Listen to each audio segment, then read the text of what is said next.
पहिली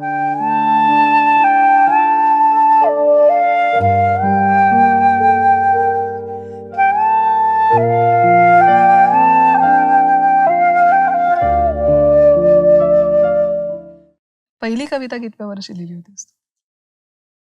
मला असं वाटतं मी 5व्या वर्गात वगैरे असेल त्यावेळेस लिहून पाहिली होती. आता ती खरंच कविता होती की नाही हे माहिती नाही, राईट. पण मी लिहिलं ती त्यावेळेस. पण हे तुला कधी जाणवायला लागलं की की जे आपण सगळे आजूबाजूला परिस्थिती पाहतोय किंवा जी वेदना आपल्या आत मुरत चाललीये, त्यातूनच एक कवितेचं रोप उगवत चाललंय, ही जाणीव तुला कधी व्हायला लागली किंवा सातत्याने कवितेचा हात धरून चालावं? मला असं वाटतं कुठलाही कवी आपल्या भवतालातून, आपल्या परिवेशातून खूप गोष्टी कळत नकळत टिपत असतो. कळत नकळत त्याच्या मनामध्ये, त्याच्या संवेदनेमध्ये त्या गोष्टी मुरत जातात. मी दिवाळी या कवितेच्या संदर्भाने मगाशी बोललो होतो की माझ्या परिवेशात, माझ्या अवतीभोवती अभावग्रस्त वंचना असलेली अशीच माणसं होती अवतीभोवती. त्या काळी त्या गरिबीचंही काही वाटलं नाही, कारण अवतीभोवती सगळं अशीच तसंच होतं. माणसं होती. हीच फॅक्ट असते असं हां. वाटत असणार तुला. त्यामुळे जसं जसं वाचन वाढलं, कार्यक्रमांना जाऊ लागलो, लोकांना ऐकू लागलो, तेव्हा मला असं वाटलं की लोकांना ज्या गोष्टीमध्ये आपलं प्रतिबिंब सापडतं ती गोष्ट आपली आवडते. वाटते. ती कविता आपली वाटते. उपरेपणानं लिहिलेली किंवा ज्याच्यामध्ये लोकांच्या भावनांचं प्रतिबिंब नाही, अनुभवांचं प्रतिबिंब नाही, ती कविता वरवर राहते. मला हे जाणवायला लागलं की जेव्हा मी त्यांच्या मनातलं लिहितोय, त्यांच्या जगण्यातलं लिहितो, त्यांच्या भोगण्यातलं लिहितोय, तेव्हा ते लोकांना अपील होतं, आपलंसं वाटतं.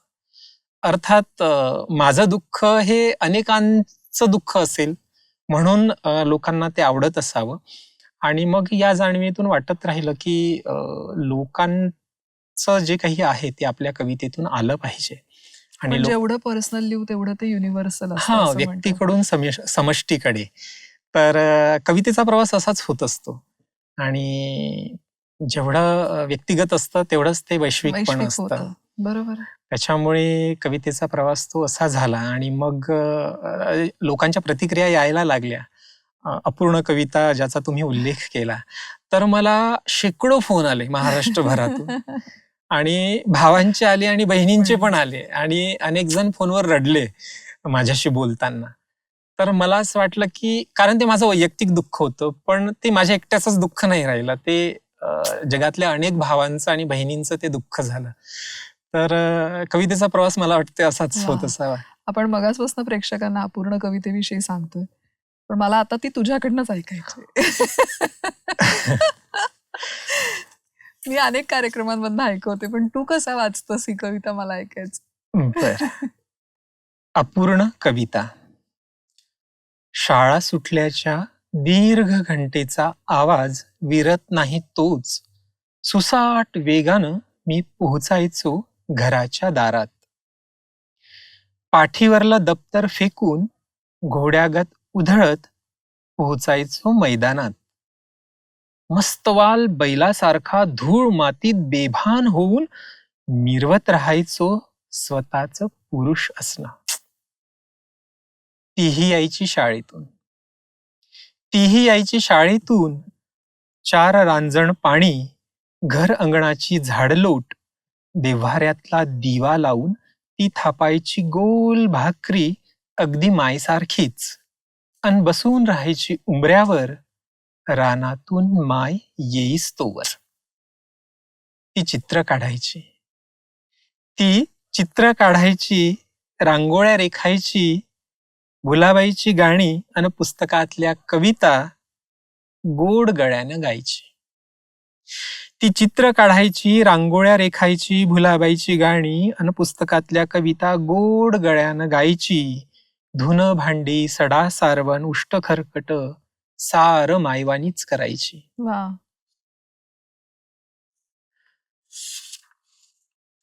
मी पाय ताणून निजायचो. मी पाय ताणून निजायचो, ती पुस्तक घेऊन बसायची दिव्याच्या वातीत उशिरापर्यंत. एकाच वर्गात असून मास्तर माझा कान पिळायचे, कधी हातानं, कधी शब्दानं. बहिणीसारखा होशील तर आयुष्य घडवशील म्हणायचे. एकाच वर्गात असून मास्तर माझा कान पिळायचे, कधी हातानं, कधी शब्दानं. बहिणीसारखा होशील तर आयुष्य घडवशील म्हणायचे. मॅट्रिकचा गड मी चढलो धापा टाकत. मॅट्रिकचा गड मी चढलो धापा टाकत, तिनं कमावले मनाजोगते गुण. बाप म्हणला दोघांचा खर्च नाही झेपायचा. बाप म्हणला दोघांचा खर्च नाही झेपायचा, त्याला शिकू दे पुढं.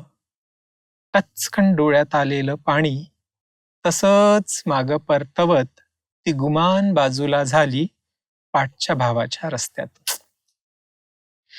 टचकन डोळ्यात आलेलं पाणी तसंच माग परतवत ती गुमान बाजूला झाली पाठच्या भावाच्या रस्त्यातून. ती शेण गोवऱ्यात थापत राहिली, मायसंग रानात रापत राहिली, काटे तणकट वेचत राहिली, बाईपणात मुरवत राहिली, वा, बाईपणात मुरवत राहिली. वा.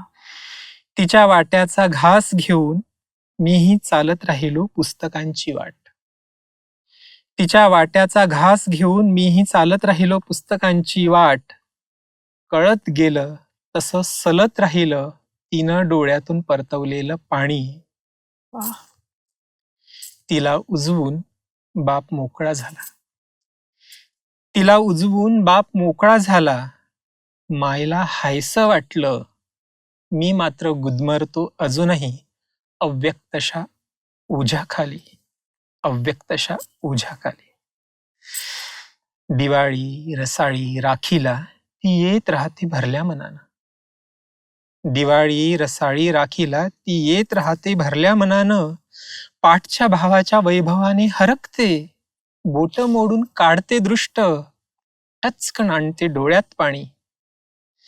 जाताना पुन्हा सोडून जाते मन भरून आशीर्वाद. ती गेल्यावर मी हुरहुरत राहतो. ती गेल्यावर मी हुरहुरत राहतो ज्योतीसारखा, जिच्या उजेडात ती उशिरापर्यंत वाचायची पुस्तक, पाठ करायची कविता, जिची कविता राहिली माझ्यासाठी अपूर्ण, जिची कविता राहिली माझ्यासाठी अपूर्ण.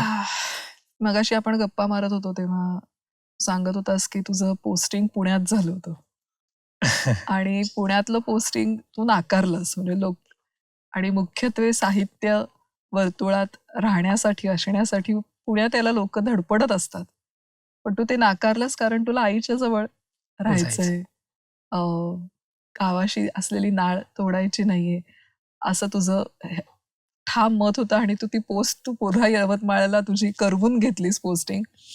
मला असं वाटतं तुझ्यासारखे अनेक जण असतात की ज्यांचं मन गावात अडकलेलं असतं अगदी आणि त्यांना नाईलाज असतं शहरात नोकरी करून घर चालवावं लागतं. तशी एक तुझी कविता पण आहे, ती मी हो, ऐकवली तर अगदी अगदी ती आवडेल का ऐकवा. तुला? इच्छा नावाची एक कविता आहे तशी. इच्छा. हा.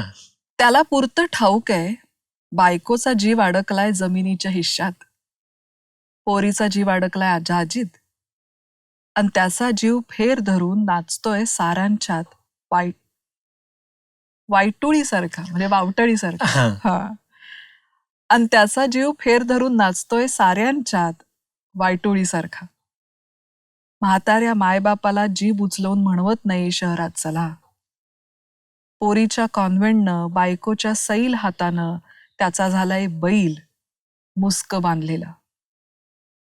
तरीही आतड्याला बसलाच पीळ तर येतो तो गावात. तरीही आतड्याला बसलाच पीळ तर येतो तो गावात. धुंदावतो शेणमुताच्या वासानं, बसतो पारावर कधी चौकात. अंगावरच्या कपड्यातून पायामधल्या बुटातून दाखवत राहतो गावाच्या कौतुक भरल्या नजरेला खोटी खोटी प्रगती. अंगावरच्या कपड्यातून पायामधल्या बुटातून दाखवत राहतो गावाच्या कौतुक भरल्या नजरेला खोटी खोटी प्रगती. म्हाताऱ्यांना नेकी संग म्हटलंच कुणी तर कसनूस हसत त्यांना करमत नाही तिकडं म्हणत. स्वतःच्या अपराध बोधातून करून घेतो मुक्ती. न ऐकल्यासारखी करतो गावाची अस्पष्टशी कुजबुज. निघताना तो टेकवू शकत नाही बापाच्या हातावर एखादी शंभरी. निघताना तो टेकवू शकत नाही बापाच्या हातावर एखादी शंभरी. मायेनं दिलेली नवनव्हाळी डाळ दाण्याची पिशवी उचलताना हातही होऊन जातो कानकोंडा. थकल्या पंखांना पोसण्याची इच्छा जायबंदी होत राहते. लोकलच्या रोजच्या गर्दीत चाळीतलं खुराडही कुरतडत जाते रात्री त्यांच्या आठवणीत. 2 तुकड्यात कापलेल्या बैलागत निरंतर सुरू आहे त्याची तडफड.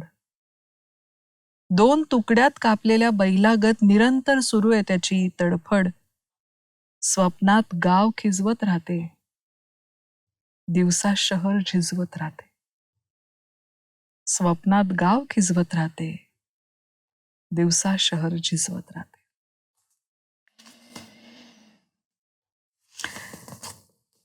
मला एक आता असा प्रश्न तुला विचारायचा आहे की तू कविता लिहित राहिलास आणि त्या वाचकांपर्यंत पोचवायचा मार्ग काय असतो, कसा असतो, किंवा आपण त्या दिवाळी अंकांमध्ये पाठवल्या पाहिजेत किंवा काही कवी मित्रांची मैत्री केली पाहिजे जेणेकरून, कारण आपण लिहितो तर आपल्याला एक्सपोजर मिळावं, स्टेज मिळावं हे वाटणं अगदी स्वाभाविक आहे. तर त्यासाठी तू काय धडपड केलीस? कारण आपला हा एपिसोड बघणारे कदाचित काही नवकवी असू शकतात की ज्यांच्या लेखणीतून काहीतरी उतरतंय पण अजून पोचले नाहीयेत सगळ्यांपर्यंत. सुरुवातीला म्हणजे महाविद्यालयीन जीवनामध्ये प्रत्येक विषयाचं एक मंडळ असायचं. जसं कॉलेजमध्ये मराठी भाषा अभ्यास मंडळ होतं आणि ते दर महिन्याला एक भित्तीपत्रक तयार करायचे आणि बॉक्समध्ये ते लावायचे आणि त्या भित्तीपत्रकावर कुणाचं साहित्य लागलं आलं की तो किंवा हिरोईन हिरो कॉलेजचा, म्हणजे हे स्कॉलर लोक किंवा कलावंत लोक असं एक वातावरण होतं आणि त्या भित्तीपत्रकावर माझ्या सलग कविता असायच्या. त्यामुळे मी बऱ्यापैकी मला ओळखत होते कॉलेजमध्ये सगळे. आणि माझे जे गुरु होते विनय मिरासे सर, ते मला सांगत राहायचे की मग आता तू वृत्तपत्रांच्या पुरवण्यांमधून पाठव, काही दिवाळी अंकांमध्ये पाठव. आणि काही दिवाळी अंक असे असतात की जे त्यांना आवडलं तर ते नवोदित असो की जुने जाणते असो ते छापतात.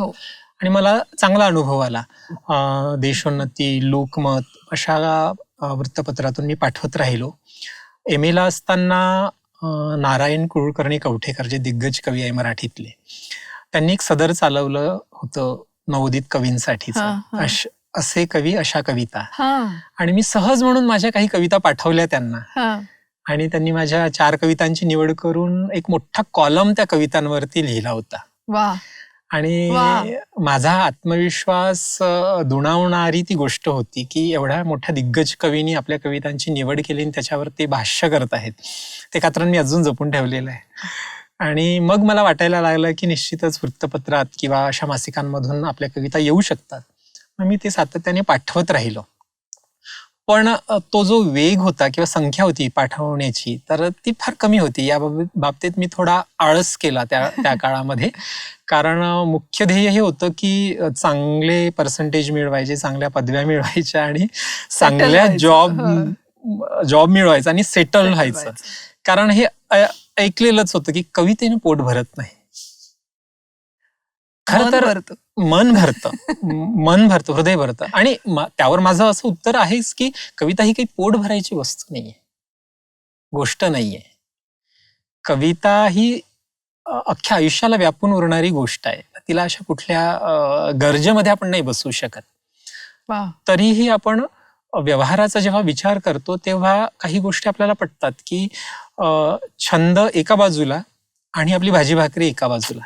आधी भाजी भाकरी कमवायची आणि मग छंद जोपासायचा, असं जे होतं ते त्या काळात माझ्या डोक्यात होतं.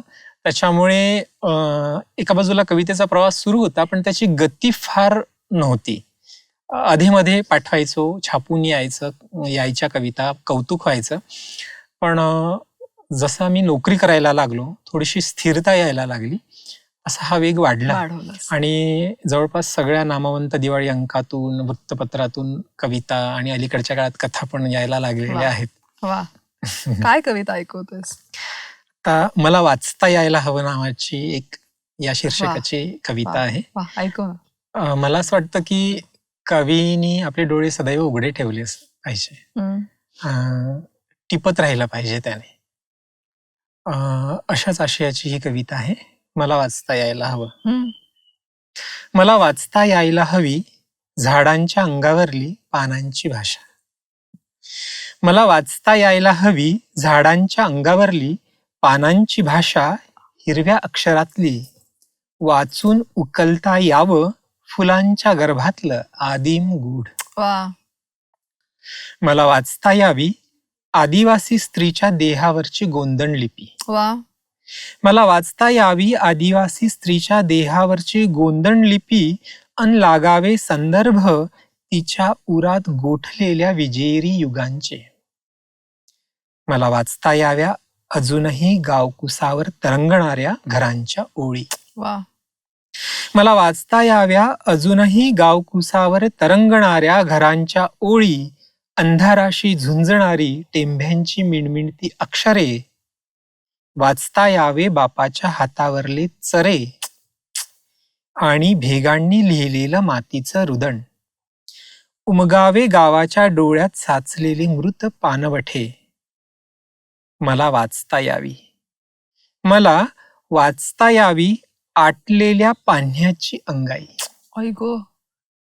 मला वाचता यावी आटलेल्या पाण्याची अंगाई, अगतिक पदराने शोषलेली आसवांची शाई. मला खरंच वाचता यायला हवं. वा. मला खरंच वाचता यायला हवं रानातून डोईवर येणाऱ्या मोळ्यांना, मुजोर तणकट निंदणाऱ्या वेळ्यांना, रद्दीत आयुष्य वेचणाऱ्या मुलांना, वीट भट्टीत भाजणाऱ्या फुलांना, चाळ बांधलेल्या कोवळ्या पायांना, चाळ बांधलेल्या कोवळ्या पायांना, वीज मुठीत कोंडलेल्या बायांना. मला वाचता यायला हवी. मला वाचता यायला हवी कृष्णाच्या तळपायातील प्राणांतिक जखम, बुद्धाच्या डोळ्यातील करुणा, येशूच्या ओठांवरचं स्मित. मला वाचता यावी. मला वाचता यावी निपचित पडलेल्या शतकाच्या डोळ्यातील उद्ध्वस्त स्वप्ने, अन लिहिता यावी सूर्यासारखी लख कविता, अन लिहिता यावी सूर्यासारखी लख कविता उगवत्या शतकाच्या पानावर, उगवत्या शतकाच्या पानावर, उगवत्या शतकाच्या पानावर. तुला खरोखर इतकं तरल आणि सूक्ष्म मन लाभो आणि त्यातून इतकी सुंदर कविता सातत्याने पाजरत राहो, या आमच्या सगळ्यांच्या तुला शुभेच्छा आहेत. तुझी एक झाडांवरची कविता आहे जी मला अतिशय आवडली, ती ऐकवणार आहे मी सगळ्यांना. किती बरं झालं असतं. झाडं बोलतात त्यांच्याशी जी मायेनं कुरवाळतात त्यांना. झाडं बोलतात त्यांच्याशी जी मायेनं कुरवाळतात त्यांना. गंधाळतात त्यांच्यासाठी जी ओततात त्यांच्या मुळाशी काळजातली ओल. सळसळून उठतात त्यांच्या अस्तित्वानेही, जी करतात हिरवी प्रार्थना झाडांसाठी. अन प्रसाद म्हणून वाहतात माती उघड्या मुळांवर. सळसळून उठतात त्यांच्या अस्तित्वानेही, जी करतात हिरवी प्रार्थना झाडासाठी.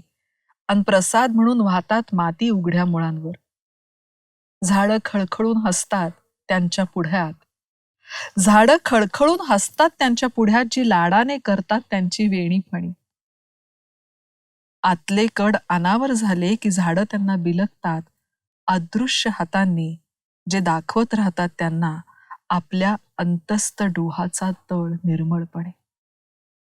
आतले कड अनावर झाले की झाडं त्यांना बिलगतात अदृश्य हातांनी, जे दाखवत राहतात त्यांना आपल्या अंतस्थ डोहाचा तळ निर्मळपणे. शेवटची ओळ मला वाचताना किती बरं झालं असतं झाडांना मातीत माणसं लावता आली असती तर. किती बरं झालं असतं. कसं सुचतं रे तुला हे असं? हो हो हो हो हो हो हो हो हो. कसला अद्भुत विचार आहे हा. इथे ना तू हलसगीकरांच्या जवळ जातोस असं मला वाटतं. अच्छा. है ना? ही एक मला शब्द नाही सुचत आहे पण माझ्यासाठी कॉम्प्लिमेंट आहे मोठी. ऑफकोर्स ऑफकोर्स ऑफकोर्स एक निरागसता, निष्पापता त्यांच्या कवितांमध्ये जी आहे ना आणि आशावाद हम्म. आणि आपण म्हणतो ना की तरीही एक विशालता आहे. त्यांची कविता वाचल्यानंतर आकुंचन पावलेलं आपलं हृदय जर असेल एखाद्या अगदी.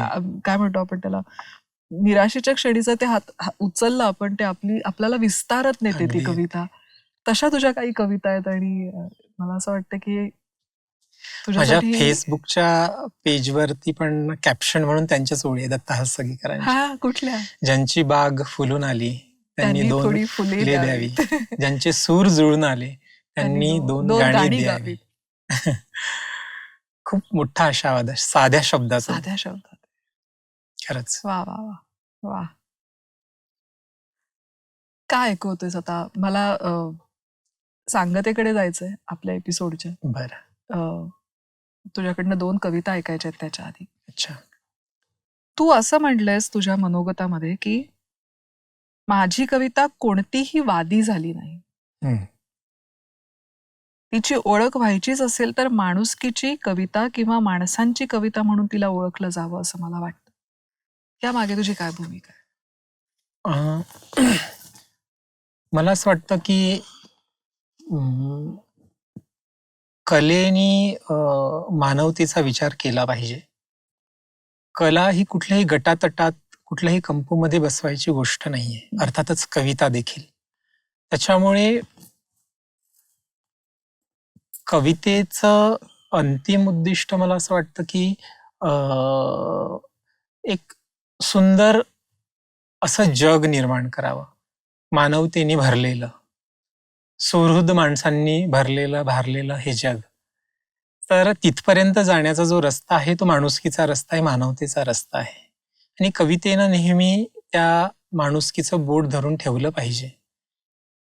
कुठलाही एकांगी विचार कवितेनं मांडू नये असं मला वाटतं. अर्थात कवितेला आपली कुठली तरी भूमिका असली पाहिजे, पण ती कुठल्या तरी लेबल लावून तिने आपलं एक चौकट बंदिस्त करू नये असं मला वाटतं. मुक्त असावी. कारण प्रत्येक वेळी समोरच्याच्या बाजूमधल्या काही गोष्टी पण बरोबर असू शकतात. तर काही काही शक्यता असतात ज्या खऱ्या असू शकतात. त्याच्यामुळे समोरच्याची सगळीच भूमिका नाकारायची आणि माझीच भूमिका खरी म्हणायची असं मला माझ्या कवितेतून अभिप्रेत नाहीये. मला असं वाटतं की माझी कविता सगळ्यांना घेऊन चालणारी असायला हवी, सगळ्यांचं कल्याण चिंतणारी असायला पाहिजे. आणि प्रामुख्याने जे अभावग्रस्त आहे, वंचित आहे, दुःखी आहे, शोषित आहे, त्यांचं दुःख उजागर करणारी ती असायला हवी. आणि त्या दृष्टिकोनातून म्हटलं की मला कुठल्याही वादामध्ये अडकायचं नाही, कुठली वादी व्हायचं नाही, कुठलंही लेबल माझ्या कवितेवरती मला लावायचं नाही. संवादी व्हायचंय. अगदी बरोबर आहे. कुठली कविता ऐकूत? मी आता सध्या जिथे काम करतो तिथे माझ्याकडे करिअर गायडन्स अँड काउन्सिलिंग असा एक भाग आहे, जिथे मी 9वी ते 12वी पर्यंतच्या मुलांशी बोलतो. त्यांना त्यांच्या करिअरचे ऑप्शन्स निवडण्यासाठी, त्यांचा कल जाणून घेण्यासाठी त्यांना मदत करतो. असे वर्कशॉप्स घेतो. तिथल्या मुलांशी बोलता बोलता काही गोष्टी मला जाणवल्या, काही समजल्या. तर 9वी ते 12वीचा हा जो कालखंड असतो, त्यांचं जे वय असतं, या वळणावरती त्यांनी ज्या गोष्टी करायला नको त्या गोष्टींकडे काही मुलं वळतात आहे हे दिसलं मला. आणि मग माझ्या डोक्यात आलं की आपला काही प्राधान्यक्रम असतो, आयुष्याच्या कुठल्या टप्प्यावर काय करायचं या मुलांना असं सांगणारं कोणीतरी हवं असतं. तर काहीतरी झालं एका वर्कशॉपमध्ये आणि मला ते सुचलं आणि ती कविता आहे पत्र नावाची, ज्यामध्ये एक मुलगा आपल्या आईला पत्र लिहितो. एक कविता मी सादर करतो. प्लीज. शीर्षक आहे पत्र. आई मला माफ कर, पुन्हा असं होणार नाही. आई मला माफ कर, पुन्हा असं होणार नाही. तुझा लाडका लेक कधी त्या वाट्याला जाणार नाही. वा. आई मला माफ कर, पुन्हा असं होणार नाही. ऐपत नव्हती तरी तू मला शिकवलं. ऐपत नव्हती तरी तू मला शिकवलं. पोटास चिमटा घेऊन स्पर्धेमध्ये टिकवलं. वा. आठवते ऍडमिशनसाठी तू मंगळसूत्र विकलं. आठवते ऍडमिशनसाठी तू मंगळसूत्र विकलं. डोनेशनसाठी बाबानं शेत गहाण टाकलं. तरी मी घसरलो, तुझे संस्कार विसरलो. तरी मी घसरलो, तुझे संस्कार विसरलो. ज्यावेळी तुळशीजवळ तू सांज दिवा लावत होती. ज्यावेळी तुळशीजवळ तू सांज दिवा लावत होती. त्याच वेळी ओठात माझ्या गोल्ड फ्लेक पेटत होती. त्याच वेळी ओठात माझ्या गोल्ड फ्लेक पेटत होती. महिनाभरला पैसे पाठवायचे. महिनाभरला पैसे पाठवायचे. प्रश्न तुम्हाला जाचत होता. तुमचा लाडका लेक तेव्हा मुन्नी बदनामवर नाचत होता. तुमचा लाडका लेक तेव्हा मुन्नी बदनामवर नाचत होता. बाबा संगे जमा खर्च जेव्हा तू मांडत होती. माझ्या पेल्यामधून तेव्हा महागडी बियर सांडत होती. माझ्या पेल्यामधून तेव्हा महागडी बियर सांडत होती. रात्र सरली, धुंदी उतरली, माझीच मला लाज वाटली. रात्र सरली, धुंदी उतरली, माझीच मला लाज वाटली. तुमची आठवण आली आणि डोळ्यासहित छाती दाटली. माझा लेख गुणाचा, तुझे शब्द आठवले. माझा लेख गुणाचा, तुझे शब्द आठवले. याच एका विश्वासावर इतक्या दूर पाठवले. आई मला माफ कर, मी तुझा विश्वास तोडला. आई मला माफ कर, मी तुझा विश्वास तोडला. मस्तवाल यारांबरोबर असा गुन्हा घडला. पण इथून पुढे रईस जादे यार मागे सोडणार. पण इथून पुढे रईस जादे यार मागे सोडणार. डोळ्यात तुझे स्वप्न असेल, मनात तुझे संस्कार. पण त्यापूर्वी माफी मागून तुमच्या पाया पडायचंय. पण त्यापूर्वी माफी मागून तुमच्या पाया पडायचंय. दोघांच्याही कुशीत शिरून खूप खूप रडायचंय. आई एकदाच विश्वास ठेव, पुन्हा असं होणार नाही. तुझा लाडका लेक कधी त्या वाटेला जाणार नाही. तुझा लाडका लेक कधी त्या वाटेला जाणार नाही. वा वा वा. वा. कविता संग्रहापर्यंतचा प्रवास कसा होता? म्हणजे आपला संग्रह असायला हवा, ही प्रत्येक कवीला असणारी एक तळमळ असते, इच्छा असते. बरोबर. पुस्तक रूपानं आपल्या कविता याव्यात, हो, असं प्रत्येकालाच वाटतं. प्रत्येकाला वाटत असतं. अगदी मनापासून. माझा स्वभाव थोडा भिडस्त असल्यामुळे आणि माझ्या या स्वभावामुळे काही अकारणच उशीर केला असं मला आता वाटायला लागलंय. म्हणजे 30शी नंतर म्हणजे 34-35व्या वर्षी हा कविता संग्रह आला माझा. आणि माझ्या ज्या सगळ्या कविता होत्या त्याचं PDF मी काही प्रकाशकांना पाठवलं. सुदैवाने कुठल्याही प्रकाशकांचा नकार आला नाही. सगळ्यांना कविता आवडल्या आणि पुस्तक करू म्हणाले. पण काहींनी सांगितलेला खर्च मला झेपणारा नव्हता आणि काहींनी वाट बघायला खूप लावली. एका प्रकाशकाकडे दिला होता तर त्यांनी 7-8 महिने ठेवून घेतल्यानंतर आता पुढे आणखी 1.5 वर्ष थांबावं लागेल असं मला सांगितलं. पण मी आवर्जून उल्लेख या ठिकाणी करेन लोकवाङ्मय गृहाचा, की कवींना, लेखकांना अत्यंत सन्मानाने वागवणारी ही संस्था आहे. मला अत्यंत चांगला अनुभव आहे की कविता पाठवल्यानंतर त्यांनी मला अगदी 1-2 महिने वाट बघायला सांगितली आणि अगदी तेवढ्याच कालावधीमध्ये त्यांनी तो माझ्याकडून कुठलाही पैसा न घेता, 1 रुपया देखील न घेता अत्यंत सुंदर निर्मिती मूल्य असलेला कविता संग्रह त्यांनी काढला. तर राजनजी बावडेकर आहे लोकवाङ्मय गृहाचे, त्यांचे मी या निमित्ताने आभारही व्यक्त करतो. आणि त्यांनी कविता संग्रह ही खूप छान काढला, त्याची क्वालिटी खूप छान ठेवली, मेंटेन केली आणि महाराष्ट्रभर तो पोहोचवण्याचं काम देखील, म्हणजे वितरणाचं देखील त्यांचं काम उत्तम आहे. तर त्या निमित्ताने तो सर्वदूर पोहोचला. वा. आणि राज्य शासनाच्या बहिणाबाई चौधरी पुरस्काराने त्याच्यावरती एक मोहर उमटवली. पुरस्काराचा आनंद असतोच, पण तो यासाठी जास्त आहे की त्या निमित्ताने ती अधिक वाचकांपर्यंत ती जाते, पोहोचते. खरं. हा त्याचा एक जास्त फायदा आहे. वा. सगळ्या प्रेक्षकांना मी सांगेन की ऐनवेळीच्या हंगामात हा पुनीतचा संग्रह आपल्या संग्रही असावा, असा संग्रह तुम्ही जरूर विकत घेऊन वाचावा. अजूनही अनेक अशा कविता आहेत त्यातल्या की ज्या आम्ही सगळ्याच नाही वाचू शकलो, त्याही तुम्ही आवर्जून वाचा. आणि आम्हाला कवितेचं पान च्या पेजवरती जरूर कळवा कसं वाटलं. आणि आता पुनीत, तुझा कथासंग्रह येतोय असं तू मगाशी गप्पांमध्ये म्हणालास, त्याला वेळ घालवू नकोस. तुझ्या नाही, स्वभावानुसार. अगदी अगदी कारण तुझं फॅन फॉलोईंग वाढत चाललंय, तर कवितांबरोबर तुझ्या कथाही वाचायला रसिक नक्की. उत्सुक आहेत, वाचक उत्सुक आहेत. अगदी. तुला मनापासून शुभेच्छा देते. आणि आता आजच्या एपिसोडच्या शेवटी काय ऐकवतोस आम्हाला? शेवटी एक कविता संग्रहात नसलेली हा हा. एक कविता ऐकवतो आणि मग जरूर. थांबूया. चैत्र पालवी. वा. निष्पर्णाचे दुःख कोवळे वाऱ्यावर भणभणते. निष्पर्णाचे दुःख कोवळे वाऱ्यावर भणभणते. तरी मुक्याने ऊल मुळाशी चैत्राला गुणगुणते. वा. बहर कालचा आज पाचोळा पाचू झडती राणी. बहर कालचा आज पाचोळा पाचू झडती राणी. रान पाखरे धून छेडती पिवळी उदासवाणी. कातरवेळी खिन्न सावल्या दाराशी घुटमळती. कातरवेळी खिन्न सावल्या दाराशी घुटमळती. सांजवाती सम जळत कुणाच्या जखमाही भळभळती.